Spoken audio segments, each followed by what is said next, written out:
Buenos días, Vimleners. Bienvenidos una vez más a otro mini episodio de esta saga de pequeños vídeos cortos para explicar la plantilla de reformas de Vim.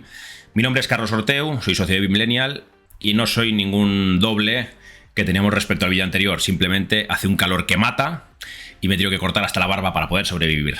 Hoy, como decía, hay que dar un look un poquito diferente y un poco de chispa porque el vídeo se las trae. Vamos a hablar de temas de organizador, de navegador de proyecto y de organización de la información, ¿vale? Es un tema un poquito denso, por eso digo que hay que estar un poco chisposos para estar animados.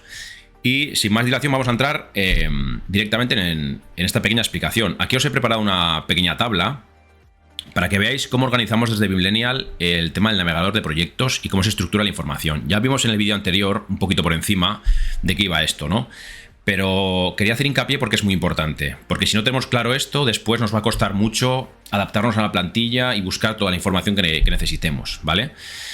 Entonces, a raíz de trabajar durante varios años con varios estudios de arquitectura, hemos sintetizado todo lo que hemos aprendido y hemos llegado a esta conclusión, ¿vale? Como podéis ver aquí.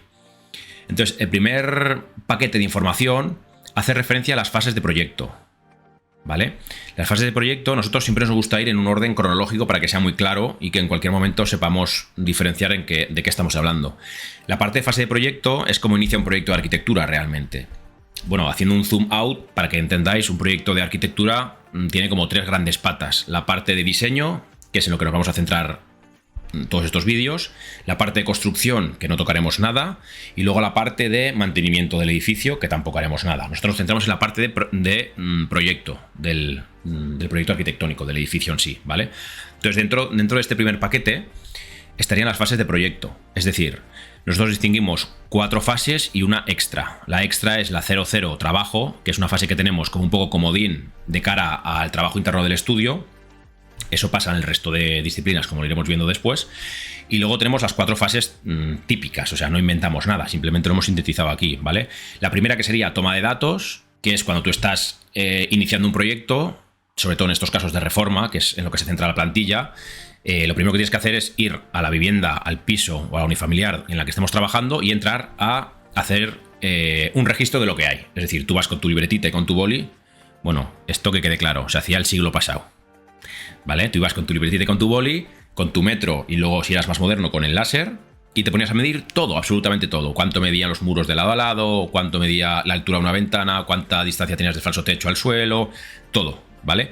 Te pegabas horas dentro del edificio haciendo esta medición en un papel, en un croquis, y cuando llegabas al estudio, y en esto me vais a dar la razón porque todos habréis pasado por lo mismo cuando erais becarios o cuando lleváis poco tiempo trabajando en los estudios, que siempre al primero es el que enviaban a hacer la toma de datos, por lo menos a mí me ha pasado varias veces.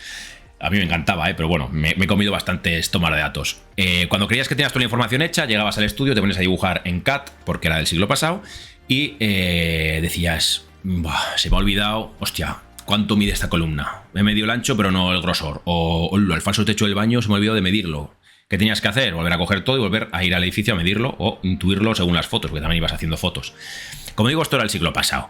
Ahora ya, afortunadamente, la tecnología ha avanzado y existe una cosa maravillosa que se llama nube de puntos, que supongo que ya lo conoceréis, el sistema. Una nube de puntos, tú vas con una cámara y haces un mapeado 3D del edificio en cuestión o del piso o lo que sea, y tienes como un 3D, una nube de puntos. Entonces tú la insertas en Revit y puedes hacer cortes a diferentes alturas, puedes hacer alzados, secciones, y toda la información está contenida ahí dentro, porque es un escaneo de la realidad. Que, por cierto, abro paréntesis, si queréis un escaneo 3D, mandaros un mensaje privado porque tenemos un servicio específico de toma de datos, con Leica sobre todo, que es para mí de las mejores marcas de escáneres 3D. Entonces nosotros tenemos ese servicio. Si lo queréis contratar, os mandáis un mensaje privado y os mandamos presupuesto, ¿vale?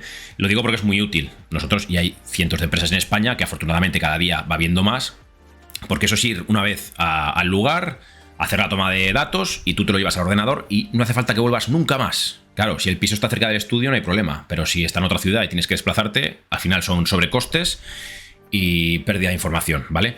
Con un sistema de nube de puntos te olvidas. Lo pagas una vez y tienes la información dentro del ordenador y puedes trabajar con ella, ¿vale? Bueno, volviendo a la realidad del vídeo.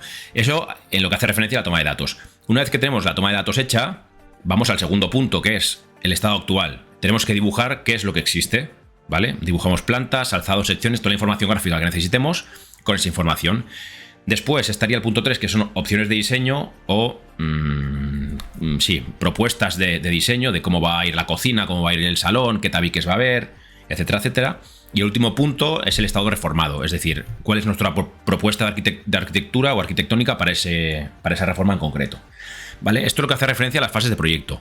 Después tenemos otros dos paquetes que se llaman capítulo y subcapítulo o subdisciplina, como lo hemos llamado nosotros, que son independientes del primero.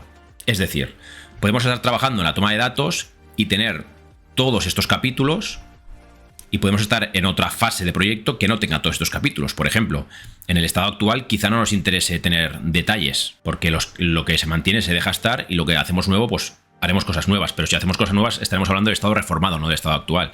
¿Vale? Entonces son independientes, porque a medida que hemos ido trabajando, ya tengo diferentes estudios, y cuando teníamos que hacer filtros y plantillas de vista en Revit, nos iba muy bien como separar estas dos partes, ¿vale? Porque así la información se complementa muchísimo mejor y no tenemos conflictos a la hora de, sobre todo, de diseñar filtros, ¿vale?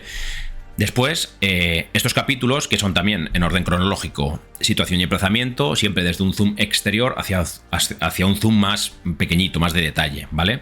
Segundo, que sea arquitectura, pues plantas, alzados, secciones. La estructura, con toda su magnitud, si hay que tocar muchas cosas o menos, eso ya dependería. Albañilería, que haría referencia a muros, etcétera, etcétera. Memorias gráficas, ventanas, puertas y cerrajerías, etcétera, etcétera. Detalles constructivos que nos hagan falta. Y por último, instalaciones, ¿vale? Y estos capítulos, si pasamos al siguiente bloque de información, que se llama subdisciplina, los desglosamos un poquito más. Por ejemplo, el bloque 4, que es albañilería, si vamos a la subdisciplina, todos los que tienen el número 4 hacen referencia al capítulo de albañilería. Y aquí se desglosan en pues 4 o 5 paquetes más, que sería muros exteriores, tabiquería, que son los muros interiores, acabados PHI, que es paramento horizontal inferior, es decir, suelos, siempre hay un plano de suelos para ver si es suelo cerámico, si es parquet, etcétera, etcétera.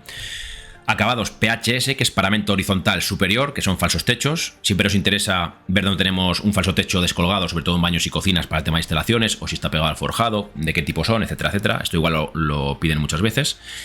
Luego acabados de paramentos verticales, que son interiores y exteriores. En interiores, sobre todo, si hay pintura o pladur o lo que sea, o alicatados en baños y cocinas. Y exteriores, si tocamos algo de fachada, pues alicatados, revestimientos, monocapas, lo que queramos, ¿no?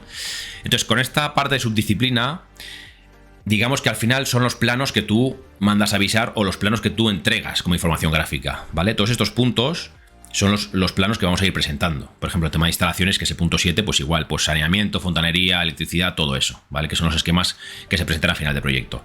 Entonces, con esta organización de la información, podríamos decir que tenemos compuesto toda la información de proyecto, y al final, cuando llegamos a la subdisciplina, que son todos estos capítulos desglosados, al final esto se convierte en planos, ¿vale? Puede haber uno o varios planos de cada una de las subdisciplinas, pero al final con esto conformaremos un listado de planos que se van a repetir casi al 80 o el 90% en todos los proyectos que tengamos, sobre todo si son de reforma, y si no son de reforma, pues también, ¿no? Entonces, esta información nos adelanta muchísimo trabajo, porque si tenemos premaquetados los planos y sabemos cómo va la información, pues cada proyecto va a ser entrar al proyecto, modelarlo, y luego a la hora de salir, los planos van a estar casi configurados. Ya lo veréis cuando hagamos algún ejercicio práctico, ¿vale? ¿Qué más os puedo explicar? Vale, la cámara se me para cada poquito, ya lo veis. Métodos precarios. ¿Qué más os puedo explicar? Cómo se organiza esto a nivel de parámetros, ¿vale? Aquí veis el navegador de proyecto, que ya lo expliqué en el vídeo anterior, tampoco voy a hacer mucho énfasis, que se divide en torno a estos parámetros de aquí. Y si le damos aquí organización en el navegador, vemos que tanto las vistas como los planos y tablas de planificación se rigen por este orden, ¿no? Que son fases de proyecto, capítulos y subdisciplina, ¿vale? Que es lo que hemos estado comentando ahora. Si lo editamos, bueno, pues aquí se agrupa por fase de proyecto, capítulos y subdisciplina, y esto es lo que nos da este desglose de los planos y de las vistas, ¿vale? Estos parámetros podemos ir a la pestañita gestionar, y aquí vamos a parámetros de proyecto, que es este icono de aquí. Y aquí vamos, por ejemplo, pues me lo invento, a fase de proyecto, que es el primer gran bloque, ¿no? Le damos a modificar, y esto es, bueno, las propiedades del parámetro. Esto ya lo iremos viendo con más calma, pero así muy por encima vemos que el nombre se llama BL, que viene de Millennial, y es fase de proyecto. Disciplina común, que afecta a todas las disciplinas. Es un tipo de parámetro de tipo texto y se agrupa en datos de identidad. ¿Vale? Esto cuando vemos una vista, por ejemplo, ya veremos que hay un apartado que pone datos de identidad y ahí están estos parámetros. Ahora lo veremos. ¿A qué afecta este parámetro? Aquí lo podemos ver. Estas son las categorías del parámetro al que afecta. Vemos que están todas desclicadas, excepto planos, vistas y tablas de planificación. Es decir, que este parámetro va a afectar a las vistas y a los planos y a las tablas de planificación. ¿Vale? Si cancelamos, para no tocar nada, aquí estamos en una vista. Si seleccionamos la vista, vemos que en datos de identidad, que es lo que hemos comentado anteriormente, aparecen estos planos, estos parámetros, perdona. Fase de proyecto, capítulo y subdisciplina. ¿Vale? En este caso están en blanco porque no hay ninguna plantilla asignada. Pero que sepáis de dónde vienen. Y si veis, por ejemplo, si estáis trabajando con un muro, yo por ejemplo vengo aquí, cojo un muro, lo selecciono, aquí en datos de identidad no me aparece estos parámetros. ¿Por qué? Porque por lo que hemos dicho, porque afecta solamente a vistas, a planos y a tablas de planificación. Por lo tanto, un muro no está dentro de esta categoría, por lo tanto no se ve afectado por estos parámetros, ¿vale? Si no lo encontráis, que sepáis que es por esto, porque vale para organizar las vistas y los planos sobre todo, y las tablas de planificación. Vale, pues nada, hasta aquí. Espero no haberos cargado mucho la cabeza. Es un tema de información que es un poco denso, pero yo creo que era muy importante hablarlo para que tengáis muy claros cómo se estructura la información. Así que nada, Vimleners, espero que os haya sido de utilidad y nos vemos en el próximo capítulo. Un saludo.